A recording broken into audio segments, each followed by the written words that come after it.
कई लोग तो ऐसे हैं उनको आज तक हनुमान चालीसा पढ़ना नहीं है, आज तक कोई चालीसा, चाहे गायत्री चालीसा हो, लक्ष्मी चालीसा हो, शिव चालीसा हो, पढ़ना ही नहीं आती, बस बैठ गए भगवान के सामने और पढ़ लिया आसन लगा के। नहीं नहीं नहीं, चालीसा पढ़ने का भी एक नियम है। अगर कोई लक्ष्य लेकर पढ़ रहे हो तो उसका एक नियम है। पूरी जिंदगी पढ़ते रहोगे तो भगवान की प्राप्ति नहीं है, पर लक्ष्य लेकर अगर पढ़ा है आसन से, जिस भगवान की चालीसा पढ़ रहे हो उसकी मूर्ति या उसका फोटो आपके सामने होना चाहिए।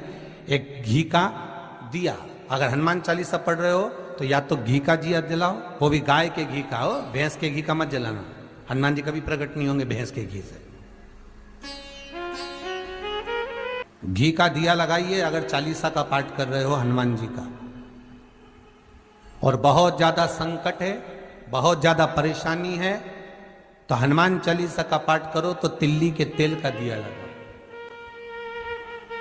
काली तिल के तेल का दिया, तिल का तेल का दिया हनुमान जी के सामने आसन बिछाकर। बहुत तकलीफ है तो 3 पाठ प्रतिदिन करो और एक आसन से जितने समय 9 बजे अगर आप बैठते हो पाठ करने तो 9 बजे ही बैठना है। 11 दिन तक प्रतिदिन 3 पाठ रोज करो। एक पानी का लोटा, कलश, तांबे का जल अर्थात तांबे का लोटा हो, स्टील का लोटा हो, तुम्हारे पास जो कलश हो उसमें जल भरकर एक सिक्का उसमें पटक कर, एक लौंग पटक कर प्लेट से ढक कर रख दो और प्रतिदिन बस टाइम पर बैठकर पाठ करो। 11 दिन पूर्ण होंगे, जिस कामना से आपने पाठ करा है बस वो सिक्का, वो लौंग कलश में से निकाल लो, जल का आचमन करो और जिस काम के लिए करा है वो जल उस प्रयोग में ले लो। उस प्रयोग, किसी से बात करने जाना है तो वो जल पी कर जाइए, कोई से हाथ मिलाना है तो वो सिक्का, वो लौंग अपने हाथ में रखिए, अपने साथ रखिए।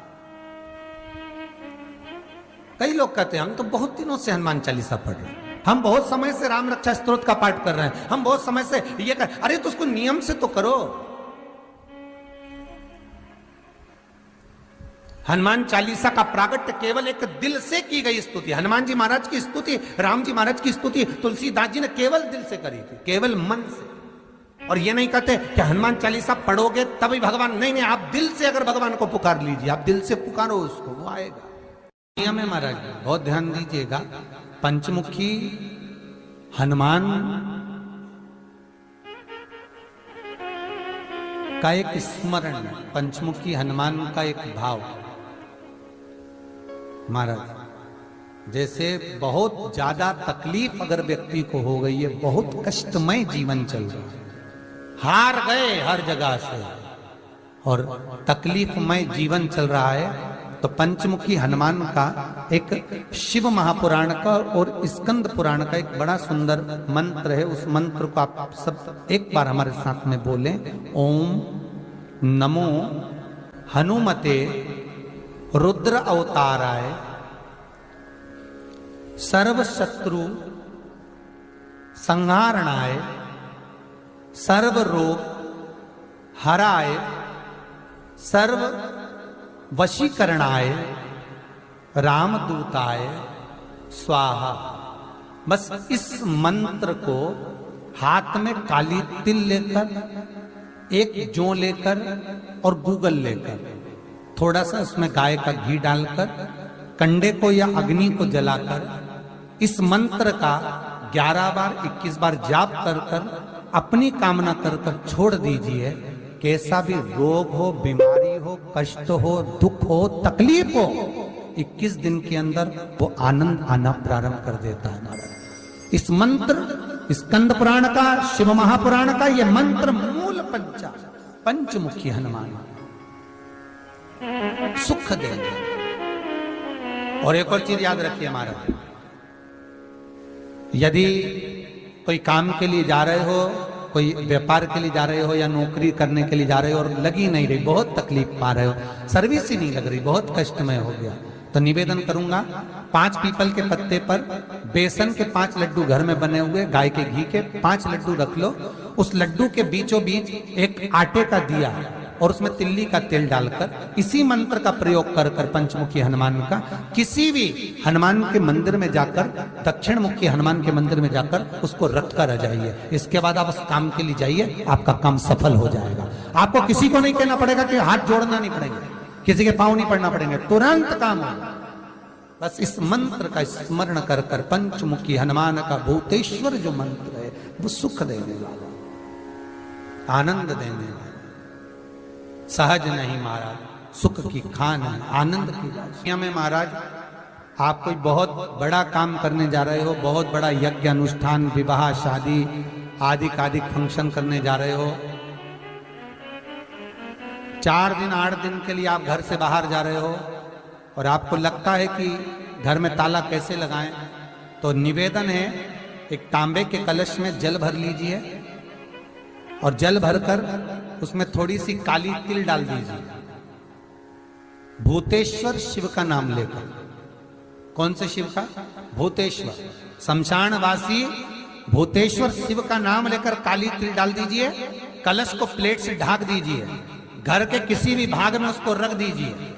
उसके बाद आप चले जाओ। किसी की सामर्थ्यता नहीं है कि उस घर में कोई पांव रखे, किसी की सामर्थ्यता नहीं है। और अगर कोई भूले से पांव भी रख दिया तो 22 दिन या 21 दिन के अंदर उसको, जैसे लोगों को हवा आती है, बस उसको चक्कर आना चालू हो, बाल खोल खोल के घुमा मिलेगा। शास्त्र प्रमाण करता है हमारा भूतेश्वर शिव। ये कलश जो होता है ना, जल का जो पात्र होता है, ये साधारण नहीं होता, सहज नहीं होता महाराज। जैसे आज आपने मेरी लाज रखी, रक्षा करी और किसी को आने नहीं दिया, विनती स्वीकार करना। आपका जल पात्र भूतेश्वर के नाम से काली तिल से जहां रखा जाए उस गृह में कोई प्रवेश ना कर पाए। शिव जी ने वचन दे दिया, मेरी चंडियां 64 योगनियां, डाकनी, पिशाचनी, चुड़ैल और भूत इस कलश के विराजमान होते ही सर्वस्व फैल जाते हैं, फिर अंदर कोई नहीं आ सकता, भीतर प्रवेश नहीं हो सकता। लगे तो उन्होंने हनुमान जी से कहा कि तुम क्या चाहते हो? हनुमान जी बोले मेरे को जाना है, क्योंकि जहां राम वहां हनुमान। हनुमान जी जब कहने लगे कि मेरे को जाना है, तो राम जी महाराज बोले नहीं नहीं हनुमान, तुझे सबसे ज्यादा प्रिय क्या है? तो कह राम।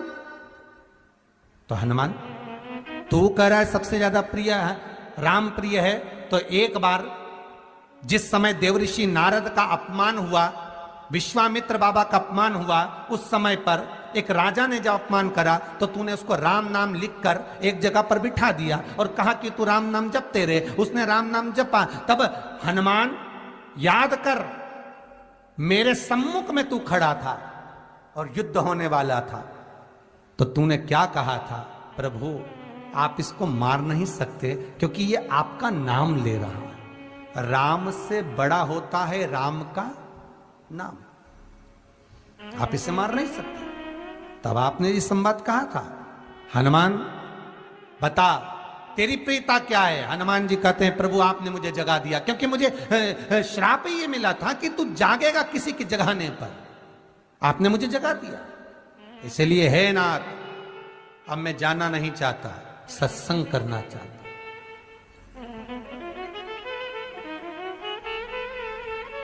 श्री राम जी का चरित्र है। अब मैं सत्संग करूंगा, भजन करूंगा, नाम जाप करूंगा, पर राम जी जानते हैं हनुमान से कहा, हनुमान मेरा जाने का समय आ गया, मुझे तो जाना पड़ेगा ना। सीता पृथ्वी में चली गई, मुझे भी जाना है, मैं सरयू के जल में अपने प्राणों को त्यागूंगा, मानव का शरीर है इसको त्यागना तो पड़ेगा ना हनुमान। हनुमान जी बोले तो त्याग दो, त्यागने में क्या दिक्कत है, त्यागो आप तो। पर दिक्कत एक बहुत बड़ी है। तो राम जी ने जैसे कहा दिक्कत बहुत बड़ी है, तो हनुमान जी पूछे ऐसी कौन सी दिक्कत है? हनुमान जी के शब्द सुने तो राम जी बोले, जब जिस समय पर तुम सूर्य को निगल गए थे, इंद्र को क्रोध आया था और इंद्र ने तुम पर वज्र का जब प्रहार करा था, जब वज्र का प्रहार इंद्र ने करा तब तुम्हारा नाम हनुमान हुआ, तब सारे देवी देवताओं ने तुम्हें वर प्रदान करा। उस जगह पर यमराज भी खड़ा था, तो यमराज ने तुम्हें वर दिया था कि जहां हनुमान होगा वहां यमराज नहीं होगा। अब दिक्कत यह है कि मुझे प्राण त्यागना है और तू मुझे 1 मिनट के लिए नहीं छोड़े, तो यमराज आएगा कैसे? दिक्कत वहां अड़ी पड़ी है।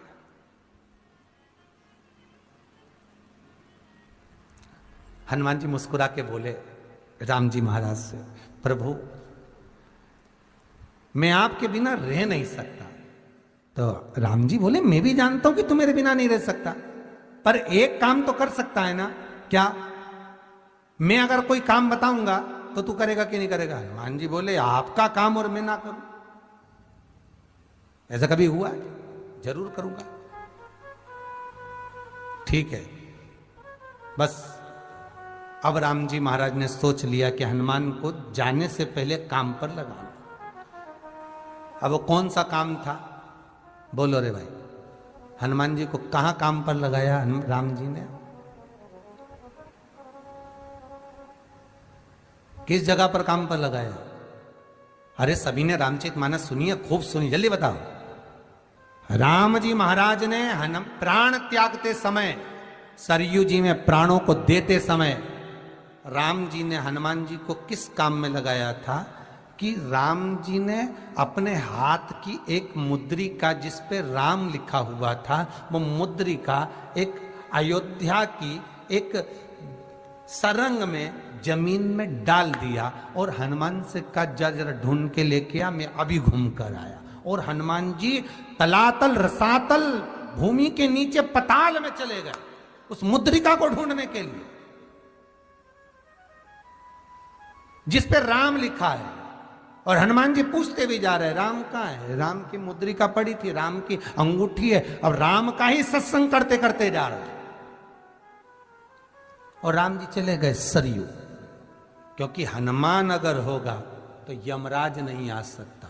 हनुमान को यहां से हटाना पड़ेगा, तब यमराज लेने के लिए आ सकता, तब यम आए। और क्योंकि यम अपने नियम को धारण करेगा, चाहे कृष्ण हो चाहे राम। वही बात फिर याद कर लीजिए, अच्छा कर्म करिए, कर्म का दंड तो भगवान को भी भोगना पड़ता है। अगर कोई अदालत में केस चल रहा है, बहुत बड़ी समस्या में आप पड़ गए, बहुत बड़ा टेंशन बिल्कुल आकर खड़ा हो गया है, तो चंदन, एक लाल चंदन बाजार में मिलता है, पूजन वालों के यहां पूछना, लाल चंदन आता। वो लाल चंदन को घिस कर उसमें थोड़ा सा तिल्ली का तेल डालकर महाराज हाथ में चंदन को लेकर शिवलिंग पर लगाएं और बड़ के पेड़ के नीचे, बड़ के जड़ में जाकर बटकेश्वर महादेव का नाम लेकर उस चंदन को लगाएं। उसी चंदन का हाथ किसी रुमाल पर लगा लीजिए और उस रुमाल को जेब में रखकर कोई बहुत ज्यादा दिक्कत और परेशानी है उस स्थान पर उसको लेकर बैठ जाइए। मन को भी शांति होगी, कार्य भी सफल होगा और सफलता प्राप्त होगी। बस तुम रुका जी का नाम का उसमें स्मरण करना है, कोई सहज नाम नहीं है। फिर निवेदन करूंगा, नारी अगर बच्चे को जन्म देती है और बच्चा 4 महीना 6 महीने तक गर्भ में रहता है, उसके बाद अवर्षण हो जाता है, तो एक नरियल पर, श्रीफल पर स्त्री के हाइट की मोली, मोली मतलब नाड़ा जो हाथ में बांधते हैं, लच्छा, उसको नाप लीजिए और तुमरुका जी का नाम लेकर उस नरियल पर लपेट कर अपना नाम और गोत्र बोलकर शंकर जी के शिवलिंग के पास में जो जलाधारी होती है चारों तरफ शिवलिंग के पास में, वहां रख दीजिए। शिव के शिवलिंग का स्पर्श करिए, एक बेलपत्र उठाकर मंदिर की चौखट पर खा लो तुमरुका जी का नाम लेकर। महाराज होने वाला जो बच्चा है वो पूर्ण होगा, बीच में अवर्षण नहीं होगा, बच्चा समाप्त नहीं होगा महाराज, और स्वस्थ उत्पन्न होगा। ये तुमरुका जी का नाम जीवन में सुख की अनुभूति कराने वाला है, आनंद की अनुभूति कराने। कई माताएं कहती है, गुरुजी हमने सफेद आंकड़े की जड़ बांधी और मान लो संतान हुई, और कई ऐसी हैं जिन्होंने बांधी और तो नहीं हुई है, तो उसके लिए भी ध्यान रखिएगा। 18 साल हो जाएं, 17 साल हो जाएं, 10 साल हो जाएं, 12 साल हो जाएं और घर में बच्चा नहीं है, संतान नहीं है, तो प्रयास करना सफेद आंकड़े की जड़ को लेना, तुमरुका जी का नाम लेकर 21 बार शिवलिंग पे से घुमाना, रजस्वला धर्म के 7वें दिन कमर पर बांध लेना, और उसी दिन से एक पीपल का पत्ता मंगवाना, शंकर भगवान पर चढ़वाना और पीपल के पत्ते को गौ माता के दूध में उसको उकलवाना, ठीक है।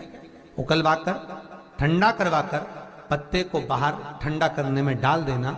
दूध जब ठंडा हो जाए हथेली पर उस गिलास को रखना और भगवान शिव का तुमरुका जी का नाम लेकर उसको पीना चालू कर देना। लगभग 8 दिन 15 दिन उस दूध का पान कर कर फिर विश्राम करें। महाराज संतान की प्राप्ति अवश्य होगी, संतान अवश्य प्राप्त होगी। पीपल के वृक्ष में स्वयं मेरे भगवान शिव आनंद वास निवास करते हैं। बाबा भोलेनाथ स्वतः निवास कर रहे हैं। केवल एक पीपल के वृक्ष में कितना सुंदर लिखा पद्म पुराण में कि 52,000 ब्राह्मण का एक साथ निवास पीपल के वृक्ष में होता है। एक साथ निवास। शंकर का एक अवतार श्री हनुमान जी महाराज है। हनुमान जी महाराज को 3 तरह की माला समर्पित होती है। एक आंकड़े के पत्ते की, दूसरी बेलपत्र के पत्ते की, तीसरी पीपल के पत्ते की। ये 3 तरह की माला जब शंकर हनुमान जी महाराज को समर्पित होती है। आंकड़े की माला महाराज, आंकड़े के पत्ते की जो माला होती है ये माला कार्य की सिद्धि के लिए होती है। इसमें एक एक आंकड़े के पत्ते पर सीताराम लिखा जाता है। मात्र एक पत्ता ऐसा होता है जिस पत्ते पर सीताराम नहीं लिखा जाता।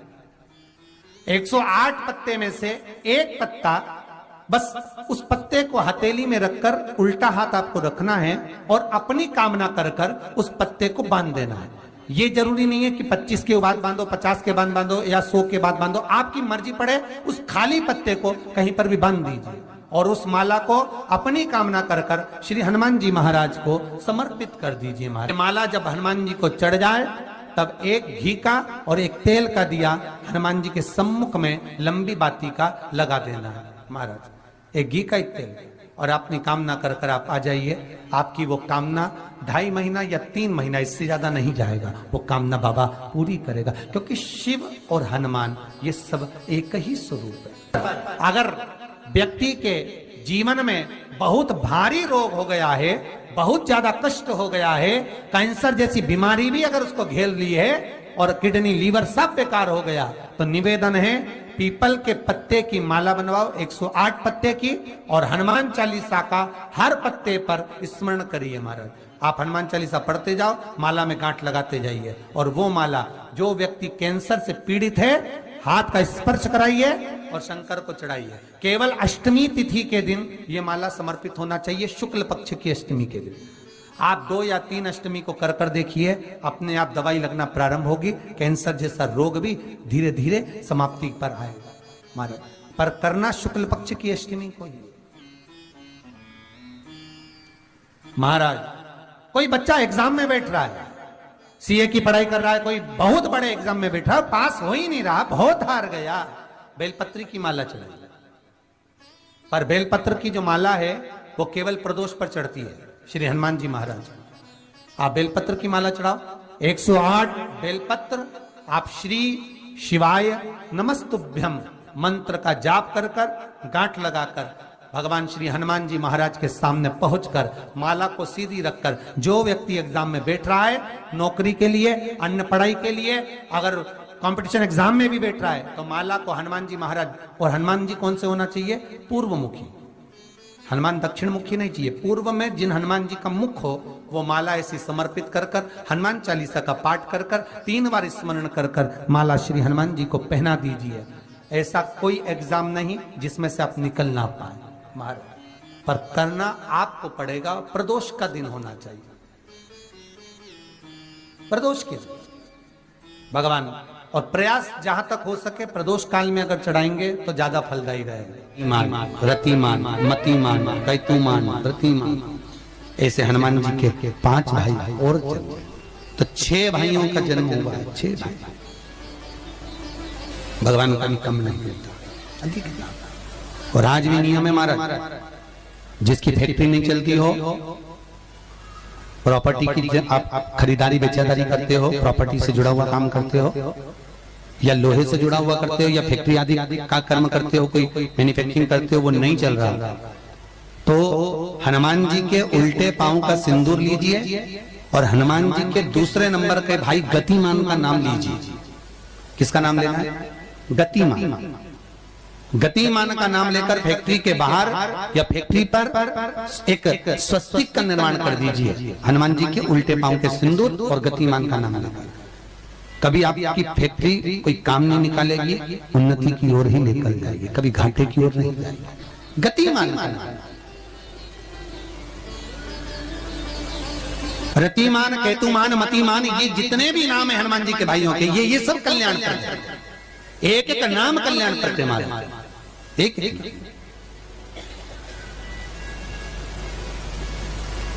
महाराज वो जिन बच्चों को निमोनिया हो जाता है ना, वो सर्दी का कोटा रहता है, बहुत सर्दी बच्चों को बनी रहती है, तो हर दिन 5-10 दिन में वापस दौड़ के डॉक्टर के पास लेके जाओ, फिर डॉक्टर के पास ले। वैसे तो डॉक्टर के पास बच्चे आजकल के जमाने के जाते ही जाते हैं, हर 15 दिन 20 दिन में। तो इसके पीछे वो चले जाए। एक हास्य व्यंग में हमसे पूछा किसी ने, महाराज जी आज के बच्चे बार बार हॉस्पिटल डॉक्टर के क्यों जाते हैं? तो हमने कहा देखो भैया, बच्चा जहाँ जन्म लेता है उनसे प्रेम ज्यादा होता है। पहले नानी के घर में पैदा होता था, इसलिए नानी के घर ज्यादा जाता था। दादी के घर में ज्यादा पैदा होता था, इसलिए दादी के घर ज्यादा जाता था। आज के बच्चे हॉस्पिटल में ज्यादा पैदा होते हैं, इसलिए हॉस्पिटल ज्यादा घूमने जाते हैं। ये हास्य। पर यदि बच्चे को सर्दी ज्यादा होती है, निमोनिया ज्यादा होता हो, ठंडक का कोटा ज्यादा रहता हो, तो पीपल के 5 पत्ते महाराज उस पर घृत लगाकर हनुमान जी के तीसरे नंबर के भाई व्रतिमान का नाम लेकर, व्रतिमान का नाम लेकर बच्चे की छाती पर एक वस्त्र से उसको बांध दीजिए, रात्रि भर बंधे रहने दीजिए महाराज। और बांधना कौन से दिन है? 12 तिथि को, बस एक बार बांधना, उसके बाद सर्दी का कोटा नहीं रहता महाराज, बच्चा स्वस्थ अपने आने में।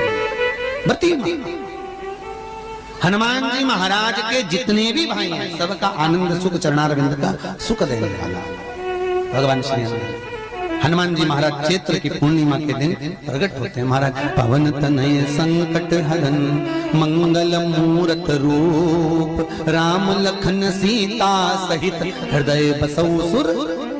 श्री हनुमान जी महाराज का प्रागट्य होता है, चारों तरफ सुख ही समाहित हो जाता है, आनंद ही आनंद स्थापित हो जाता है चारों। अब दोनों में अंतर देखिए। हनुमान जी की जब स्तुति गाई जाती है तो बोला जाता है विद्यावान गुणी अति चातुर। फिर से बोलो एक बार लाइन से, विद्यावान गुणी अति चातुर।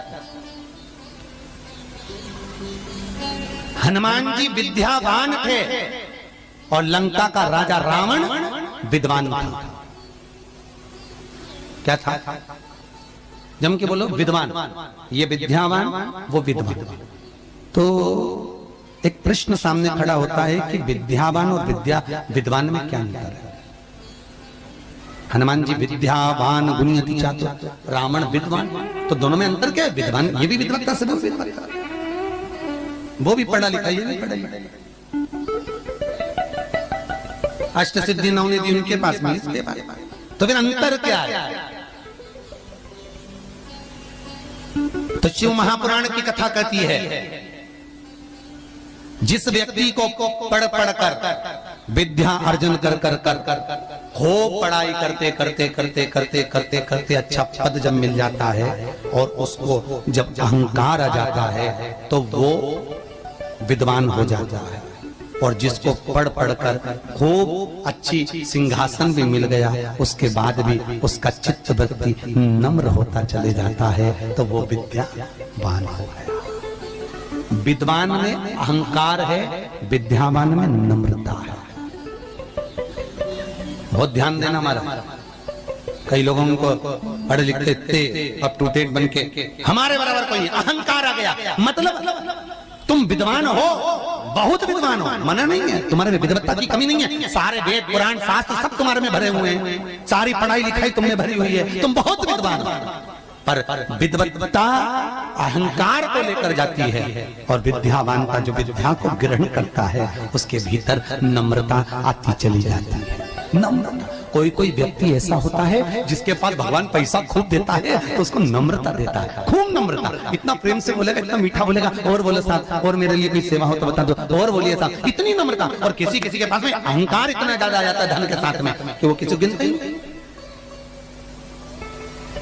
ही नहीं, बिल्कुल ऐसा लगे जैसे भेरू पे सिंदूर चढ़ा, में एकदम गिनते। तो दोनों में अंतर है, दोनों। नम्रता अगर आपके भीतर पढ़ाई लिखाई के साथ में, विद्या के साथ में आ रही है तो समझ कितना सुंदर कहा रामकृष्ण परमहंस जी ने। रामकृष्ण परमहंस जी से स्वामी विवेकानंद जी ने पूछा, आपकी निगाह में खूब पढ़ा लिखा व्यक्ति कैसा होता है? रामकृष्ण परमहंस कहने लगे, जीरो। कैसा होता है? शून्य। स्वामी विवेकानंद ने फिर रामकृष्ण परमहंस से पूछा, आपकी दृष्टि में बहुत पढ़ा लिखा, बहुत पैसे वाला धनपति व्यक्ति कैसा होता है? रामकृष्ण परमहंस जी ने कहा, डबल शून्य, डबल जीरो। स्वामी विवेकानंद जी ने फिर पूछा रामकृष्ण परमहंस जी से, गुरुदेव आपकी दृष्टि में पढ़ा लिखा व्यक्ति, बहुत धनपति, सब ज्ञान में निपुण, वो व्यक्ति कैसा होता है? रामकृष्ण परमहंस ने कहा, ट्रिपल जीरो, 3 शून्य। स्वामी विवेकानंद ने कहा, गुरुजी अगर ये सब शून्य की गिनती में आ गए तो कीमत किसकी होगी? रामकृष्ण परमहंस जी ने कहा, सारे ज्ञान प्राप्त करने के बाद जो झुकना नहीं जानता, नम्रता नहीं जानता, वो जीरो के बराबर ही होता है।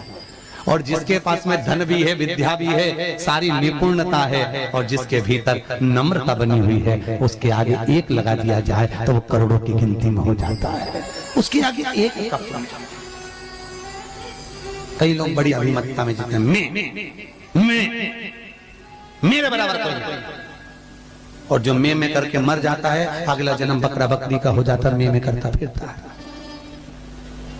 छुपकली और बकरा बकरी दोनों पहचान जाओ, बहुत परिचित है। तुम्हारे दरवाजे पर भी कोई बकरा बकरी दिखे तो समझ लेना तुम्हारा रिश्तेदार आया है। मैं करके मर गया, मेरा घर, मेरी परिवार, मेरा कुटुंब, मेरी घर, मेरी गाड़ी, मेरा बंगला, मेरा मेरा मेरा करके मरा, बकरा बकरा। मैं तत्व में अभिमतता,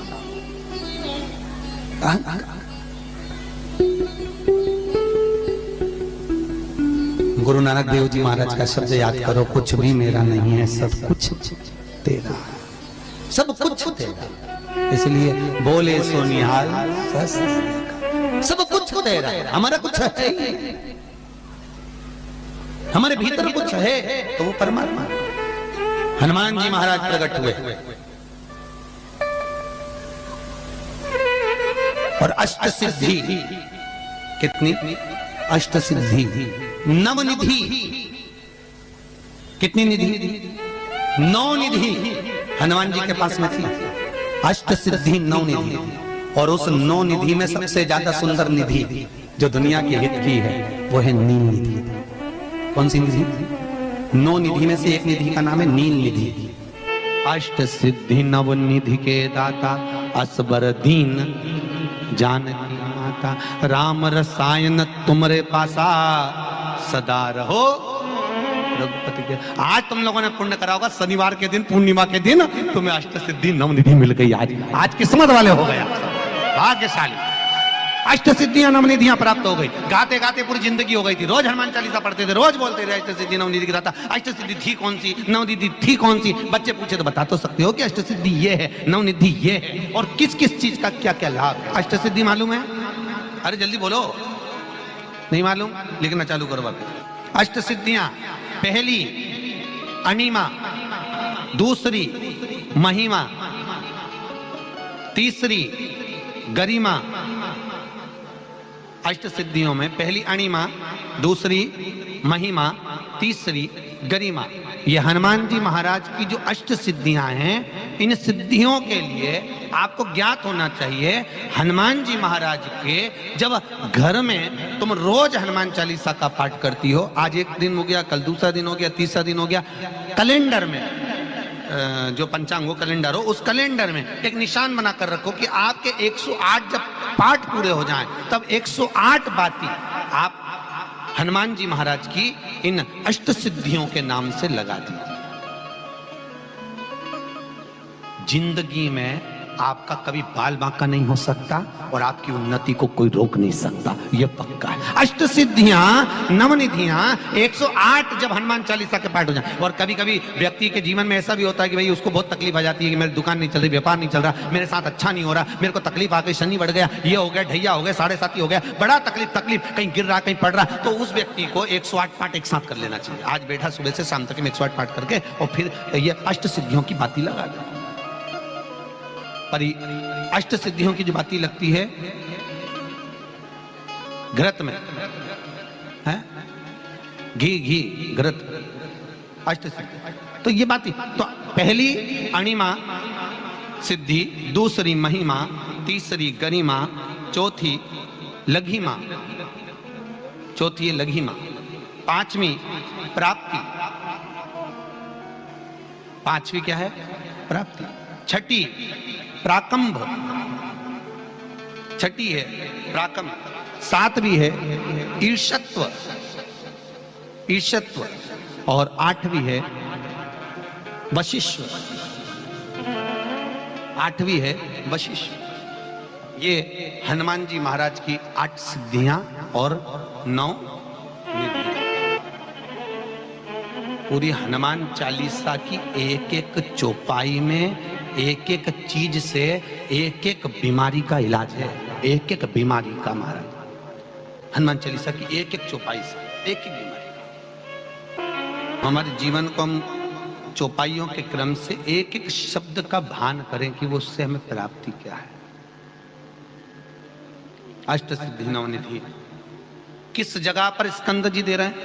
नवनिधियां जहां पर सेतु बंद हुआ, जहां पर सेतु। तो आप रामेश्वर जाएं, पुराने डाकघर के पास में आज भी 9 शिलाएं नवनिधि के लिए स्कंद देव ने वहां विराजमान करी थी। वहीं हनुमान जी महाराज ने जलपान करा था, वो स्थान आज भी विराजित।